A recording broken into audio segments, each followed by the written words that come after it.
Welcome back. It's the middle of winter here in the Colorado Rockies and we haven't been taking any motorcycle trips recently. But that doesn't mean we haven't been working on our channel. We started using a new video editing program called DaVinci Resolve. A lot of professionals use it. It's very powerful, but there's one problem with it, and that is our 7-year-old computer is having a hard time keeping up with the video tasks that DaVinci sends it. I've been looking into buying a new computer, but I can't seem to find one with the components that I'd like to have in it that'll handle DaVinci Resolve at a price that I'd still like to pay. So I've decided to build my own computer. If you'd like to see a different kind of adventure, perhaps you'd like to follow me on my adventure in making a brand new computer from scratch. If you're still with us, let's take a ride.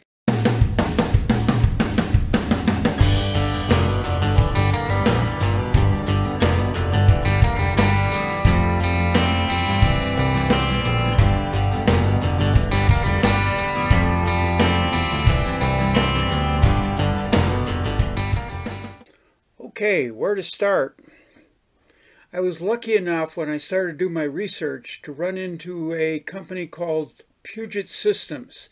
They make high-end computers for video editing professionals, and most of the things that they suggested were way too expensive for what I wanted to do and way too powerful actually for the kinds of video editing I was doing. But they did have some good ideas, and one of the ideas was AMD has come out with a new 3rd generation of CPU that they say is terrific to work with DaVinci Resolve. So what I did is I looked through the CPU line and I chose a sort of a middle-of-the-road CPU. It has 8 cores, 16 threads, runs at 4.4 megahertz, and for our purposes here, let's just say it's blazingly fast, and it outperforms other CPUs that are costing much, much more. So that's how I started. Next, I looked for motherboards, and I was limited in the rest of my components. Once I chose the CPU, I had to choose other components that were compatible with it.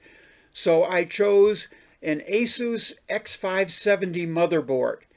It's got a relatively new design in that it uses an interface called PCIe 4.0. And 4.0 just came out last year, and it allows other components that fit on the motherboard to pass information back and forth at twice the bandwidth of the previous generation. Next, I chose RAM. Random access memory.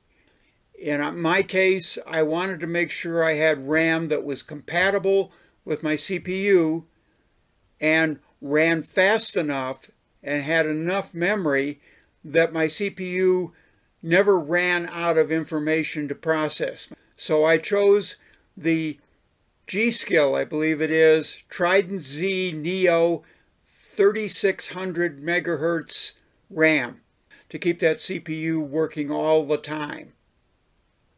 Next, I looked into storage, and storage has been for many years on a computer was a mechanical hard drive. In recent years, mechanical hard drives have been slowly getting replaced by solid state drives. They don't have any moving parts like mechanical drives do, and they're much, much faster.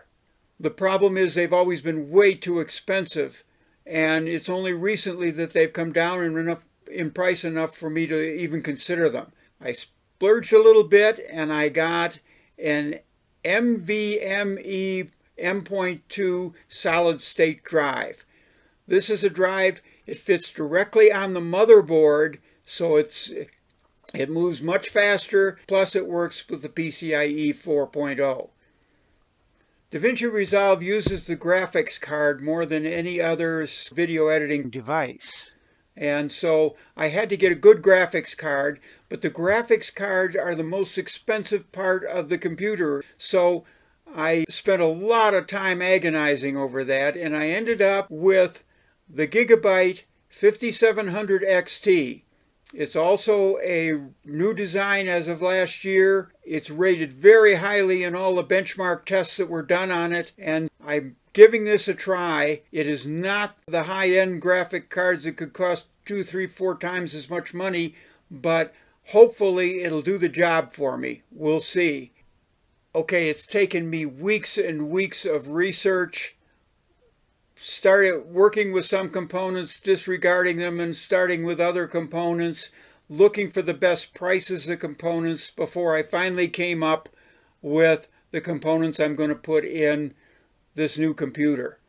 I think I've got the right team here of components to build a beautiful video editing computer for DaVinci Resolve. The only weak link I think I have is me. I've never done this before. I am no computer expert. I'm no electronics expert. I haven't even been on the inside of a computer. But I have watched a lot of YouTube videos. And the people in the YouTube videos say, this is not that hard. You can do this. So I'm going to try it and see if I really can. I'll record all of the build process that I use here, but I think I'll probably speed it up because it should take me hours and hours, if not days, to put this computer together.